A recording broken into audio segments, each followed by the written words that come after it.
Michelle and Jordan. Wanted to give you this little video update. I'm just working on Finn and his sniffing. So typically dogs will sniff the grass more than they will a sidewalk.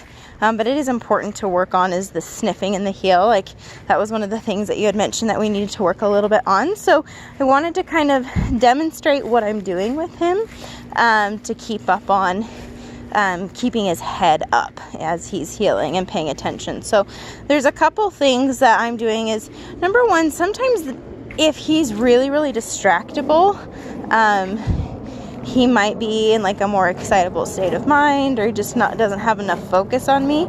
Good job, buddy. I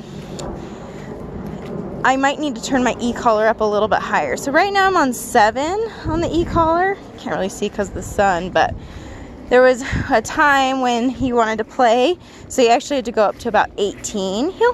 So almost 10 higher, which isn't a huge jump because the levels, like bumping it up 1 or 2, it's meant where we can have kind of like a range depending on the dog. So it kind of caters to a dog that's a little bit more sensitive, but it also caters to a dog that can kind of get distracted, and so we have a little bit of flexibility in levels. So sometimes that solves the problem, is we just turn it up just a little bit more where we can kind of get his attention, sometimes going to the red button on the e-collar, which will boost it 5 of whatever it's on.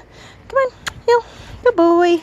All of those things can really help him stay focused on us. And yeah, sometimes I'll even check the collar if it's too loose, like his e-collar. He has a very skinny neck, so sometimes that can be it, where it's like it seems a little tight in the beginning and then it starts to slide down his neck. And so I might check that too, is check the collar tightness. If I can move it around his neck back and forth, it's too loose. Obviously I don't want it to be too tight, but I do want it to be kind of like a necktie where it's snug up on his neck.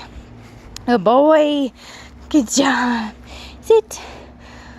Oh, nice. Good boy, Finn. Very nice. Good. So yeah, like I said, he's got a thin neck, but I don't want it to slide around his neck right here. Good boy. I want it to be right there, flush with the skin. Now, if it slides down a little bit, that might happen because he's skinnies.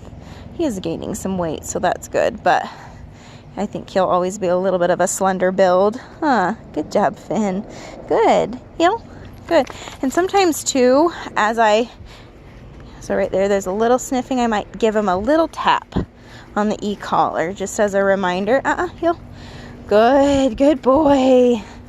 Good. So if he starts to put his nose down, that can often help. Now, if he had not listened on the level 7, I would have gone to the red button. If he hadn't listened on the red button, because for whatever reason the sniffing was just so exciting, good boy. So right here, so I went to the red button there because I asked, and then he got distracted immediately after. Good boy. And I keep moving as I'm walking, so that way he understands that he's got to stay with me. I'm not going to stop for him. Good boy. Good job. Sit. And then when I stop, I like to give him a sit command and have him just kind of be with me, because this is very, very functional if you are checking out at the grocery store or something like that. In line for something, it's functional to keep him in a sit, because a lot of times what we do is we heel and then we might sit again. Sit.